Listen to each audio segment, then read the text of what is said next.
Hey, what's up, senior high? Hope you guys are doing well. I miss seeing you guys in person, but I'm super glad that you guys are joining us tonight. I think we have a great lesson for you.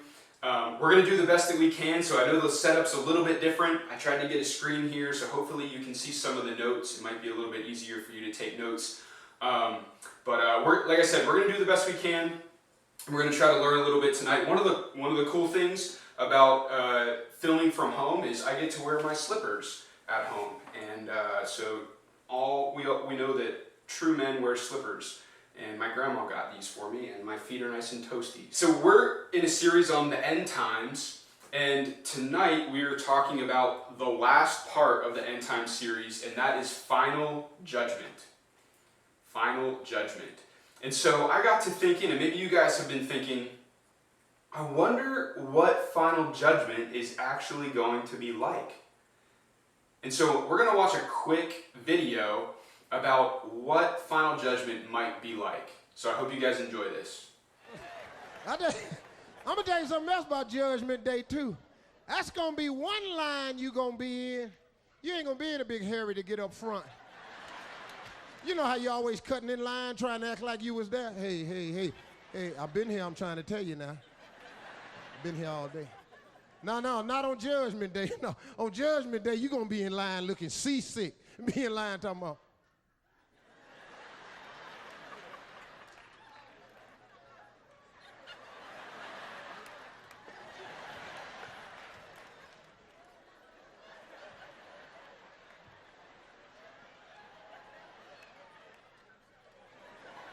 then what'll really mess you up is if you see somebody get sent back the other way that you just knew was going to make it to heaven.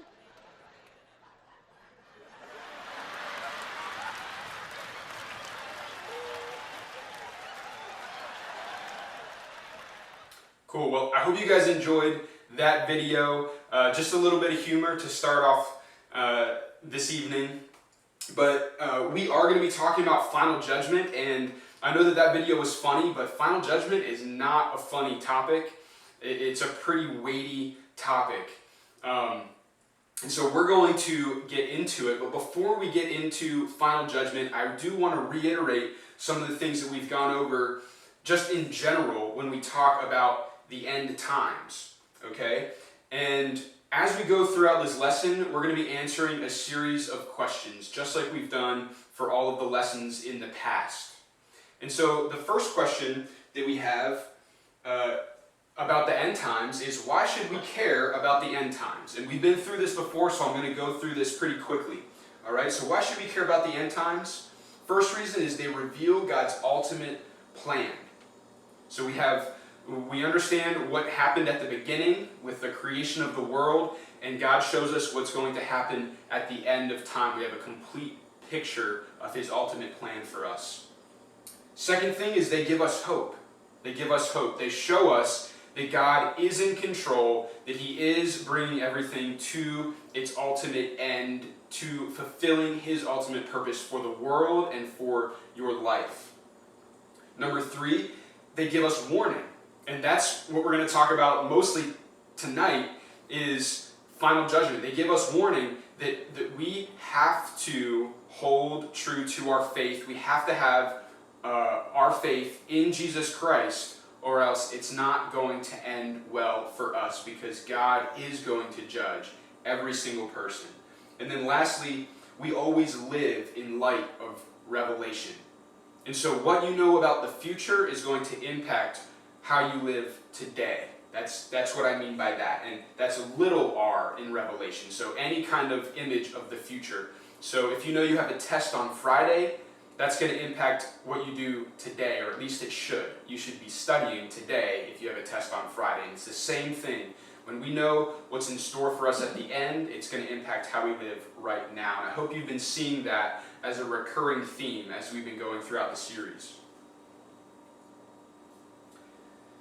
The second thing, just in general about the end times, can we know anything about the end times? We've been through this before as well. General principles we can know for certain. Okay, those are what are very clear in the Bible. General principles. Jesus is coming back. right? There's going to be a new heaven and new earth. There's going to be a final judgment. All right? God's people are going to undergo trials and tribulation. All of those things we can know for certain. Particular circumstances, we can know loosely. We can know loosely about maybe some of the preceding occurrences or circumstances before some of these events take place. We can know some of those things loosely, right? Specific details, when exactly Jesus is coming back, right? What exactly the final judgment is going to look like. Those things we can know doubtfully. Maybe we have some imagery, some aspects of those that we can know, but we don't know for certain exactly what those are going to look like. And so on your screen right now, you should see this graphic of the end time narrative. This is what we've been showing throughout the series. Gives a good picture of the different views of the end times, because we know that as Christians, that we can have an orthodox faith, which is a genuine faith, believing in the Bible, but because the passages about the end times are difficult to understand, and I think on purpose, we can come to different conclusions about what is going to happen and when those things are going to happen. And so you can see some of the different views in this infographic. And I may go back and reference some of these as we go throughout the lesson today.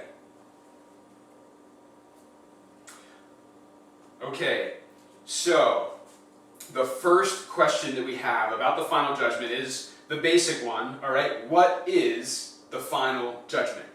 When we talk about the final judgment, what are we referring to? So there's a few points here.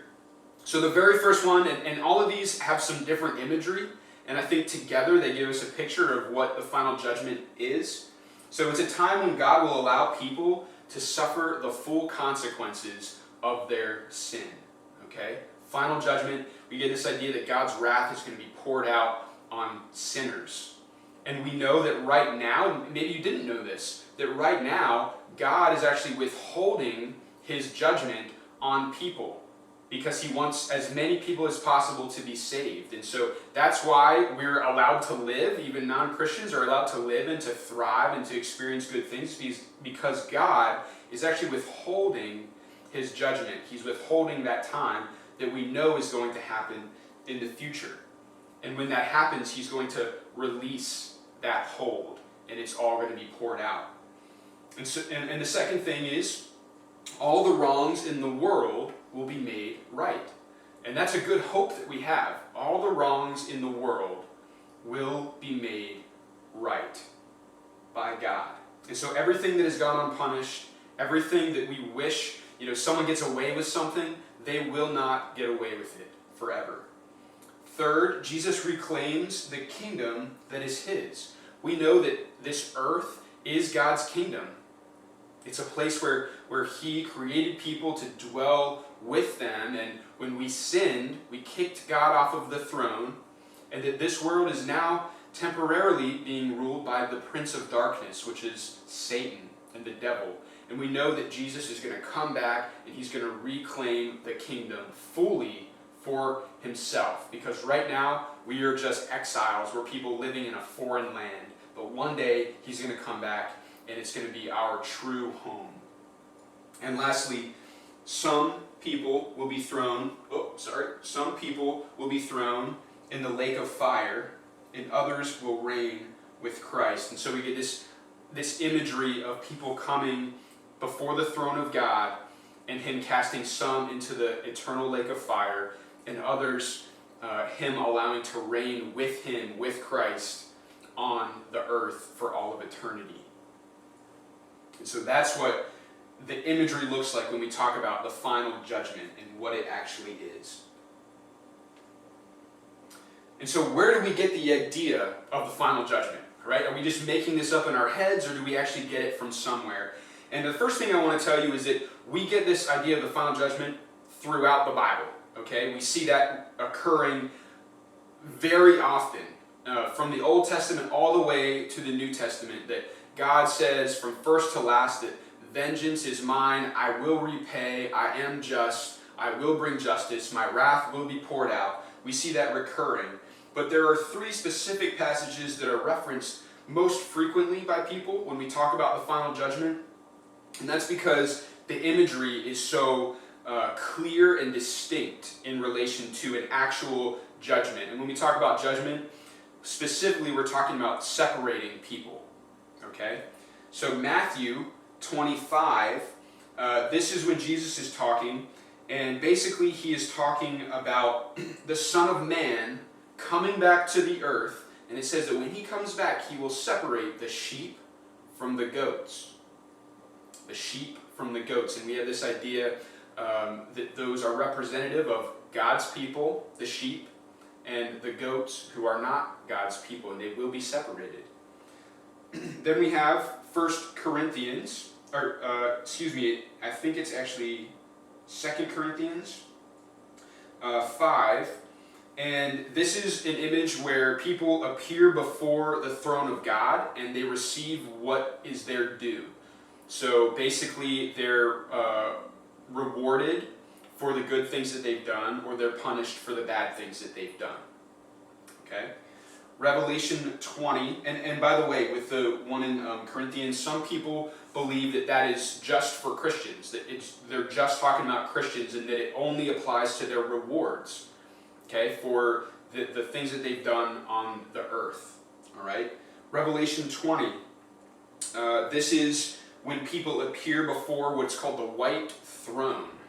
People appear before the white throne, and it says that books will be opened, and if someone's name is not in the book of life, then they will be thrown into the eternal lake of fire. But if their name is found in the book of life, then they will get to reign with God for all of eternity. And so when will the final judgment occur? When will this happen, and what is that going to look like specifically? There's 3 different views, all right? 3 different views. So one of those views says that those passages that I just read are actually 3 separate things, that they're 3 separate judgments, okay?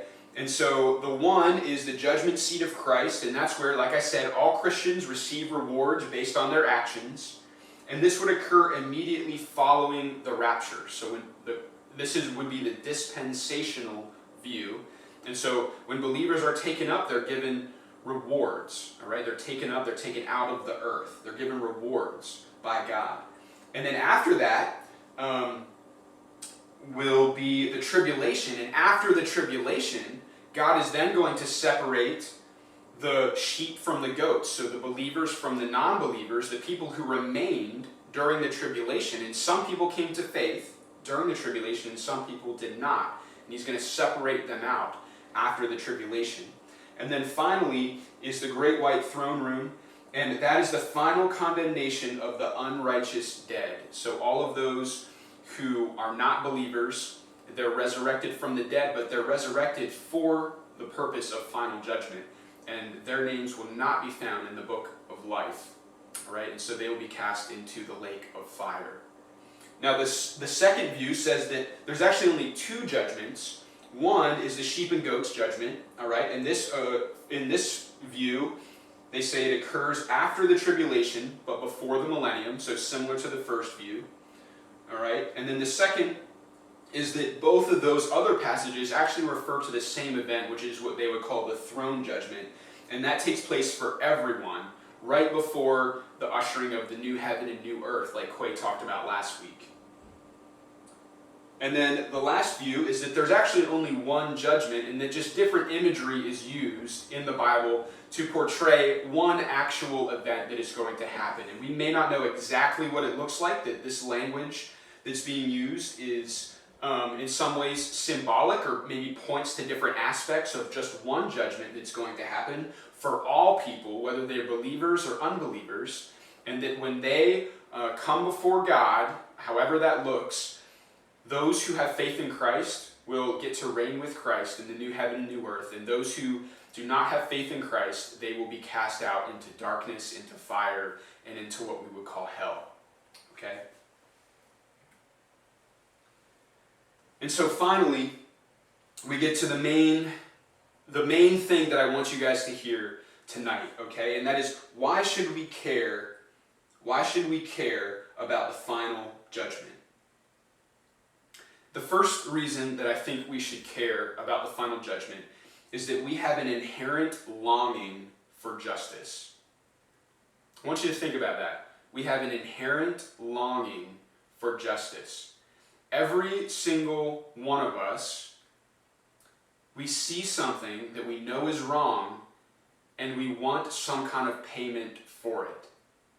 We don't want the bad guy to get away.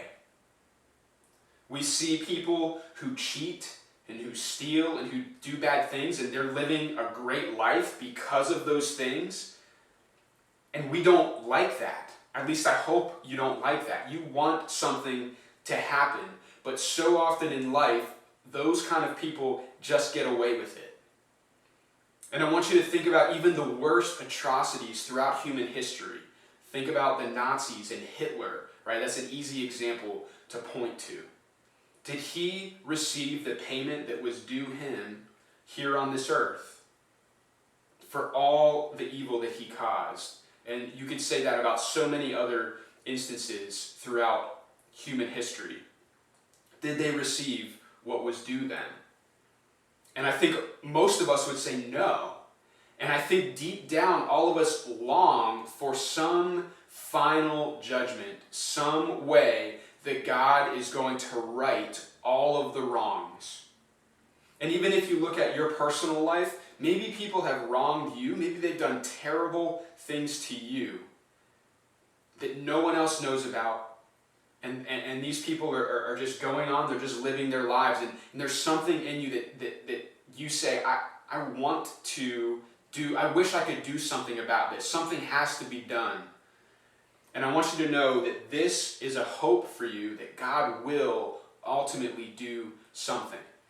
He will. And he's a good judge, and he will enact his justice. Because what's been done against you and what's been done against other people is not just done against the people. It's ultimately done against God. And so all sin is not just a sin against you, it's a sin against an eternal God, and he will repay. He will repay, and he will bring about justice. But then the other thing that we need to consider is that the sin that needs destroyed lives inside of us also. Because we also are people who have wronged others, and we haven't received the payment that is due us. And so, what hope is there? What hope do we have? The sin that needs destroyed lives inside of us. And that is a warning to us. If you are not in Christ, just know that there is sin at the heart of who you are, deep down inside of your soul, in your very person, that God wants to eradicate, he wants to get rid of, and he will do that one day. When he comes back, he will judge. And if he finds that sin inside of you, he will cast it out, because he will establish his perfect kingdom, and he cannot allow imperfection in his kingdom, because he is a good God.